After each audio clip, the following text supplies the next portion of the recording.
prior to going into, the stuff that you're doing today, I want to learn more about your story, how you came up. Off camera, you were telling me about a couple other guys we were talking about. We don't need to mention their names, of how they came up, and I told you I know nothing about the gaming world. You told me how much I'm missing out and that I should consider getting into it. But tell me. Absolutely not. Yeah. Tell me about how you got into the space. By total accident. I never belonged there to begin with. I worked with my hands. I was a robotics mechanic.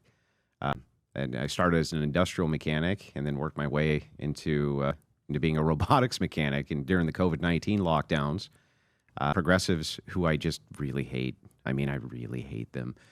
And I know I'm not supposed to. I know that that's bad. As a Christian, you're not supposed to hate people. I get that. But I really hate them. And so I would argue with them constantly on Facebook and these other, these other platforms. It's just a nobody. But they started having these little panels, some of them. They'd have like little video panels. Everybody was bored because COVID was going on, So I started crashing those panels.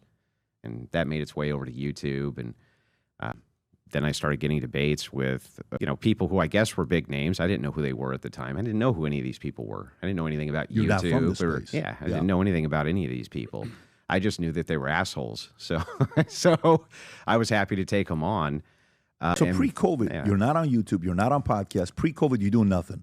Yeah. You're a robotics guy doing your thing, minding your own business. Yep. I had no intention at all. If you would have asked me 5 years ago if I would be an entertainer who has one of the most super chatted channels in the United States, I would have laughed at you. That is insane. I would have laughed at you. Been like, no, I don't know anything about entertainment.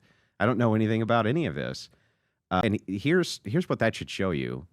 What that should show you is that a person who just at the time had only a basic grasp of logic, just a basic grasp of logic.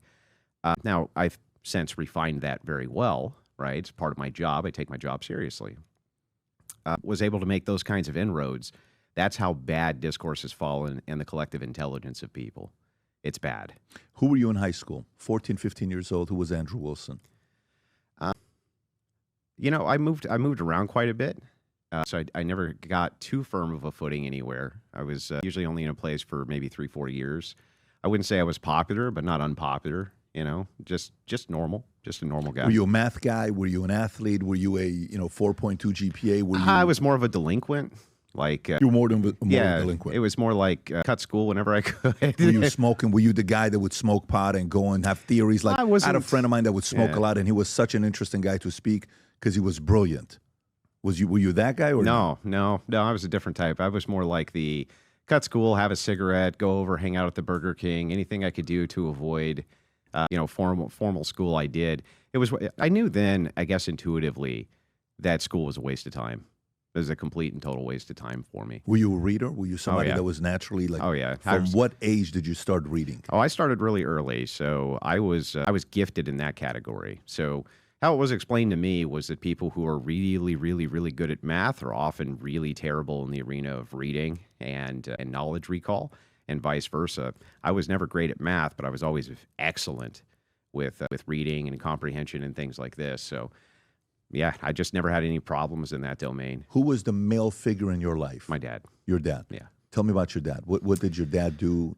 He had a rough story. I don't know if I don't really talk about myself too much. It's just not my thing. But my dad, he was an entertainer. He grew up in the California area in Covina. And my grandfather, he was in the Army Air Corps in World War II. There was no Air Force at the time. He was in the Army Air Corps. And he got married young. My dad was the oldest of 4. And he was an entertainer in Covina. At 18, he was playing private clubs and things like this. He was a singer. And then Vietnam rolled around, and he got drafted. And he didn't want to go in the Army, so he joined the Air Force. And when he joined the Air Force, he went and he served, and he got back home, and he found out that his wife was, fucking around on him. So that was pretty rough. And that's not your mother. That's somebody else. That's somebody else's mother. Got it. Yeah. But anyway, what a mother, Yeah, exactly. Yeah. So anyway, after that happened, he was diagnosed with multiple sclerosis and told he was going to die. So he moved in with my grandparents and readied himself for the end, essentially. He met How old is he at that time? This time, I believe he is late 20s. And so he made a slight recovery, kind of a rally, and he met my mom, and they got married fairly quickly within a year or two. And luckily, she was a nurse, and she's been taking care of him ever since. Since they're still together. Oh, yeah. Good for him. Wow. Oh, yeah. And so, Still what did together. he do after entertainment? Because I know West Covina, but what did he do after entertainment? He had basically odd jobs. He stayed at home with us. My mom worked because he was very sick, and so he stayed at home and took care of the kids. That was what he The did. other way around. Yeah. Interesting. Yeah, he had to. He was too sick to work. So, but you said he's your male figure that you looked up to. So, how did he raise you? What did he teach you? Did he teach you toughness? Was it mental? Was it reading? He taught me something much more important than all of that, which was how to think. More than anything else, it was how to think. It was what he taught me early on was most people, the things that they say, they have no justification for any of the things they say, and most of them are just repeating something somebody else said. And the sooner you realize that, the sooner you realize how What you a can get. powerful thing to say. Yeah, you'll realize how to get to the Amazing. truth. Wow. How you get to the truth of everything quickly. So, what was his opinion on how to do that? His opinion on how to do that was to ask him, "How do you know that?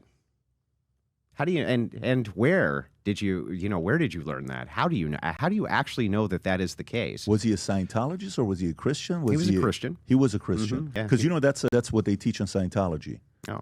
In Scientology, one of the first things they teach you is when somebody says something, it's how do you know that? Let's go look up the exact definition. What is the true meaning of that? To want to get to the bottom of the source. But that's Yeah, he interesting. wasn't. No, not a Scientologist at all. What he was a guy who was taught from a different era how to think. He was an old man for his time. Let's say, he was a product of the '40s essentially, and yeah, he knew how to think, and he still knows how to think. He's still alive, and even though they gave him a toe tag with multiple sclerosis, said you're going to die, he beat all odds. But that's what he taught me. That's what he taught all of us. That's what What's he taught. your age difference between the two, you and your father? How old was he when you were born? I don't know. I'd have to think about it. I'm not sure. Let's see. He My was dad born. was 37. He was born. Yeah.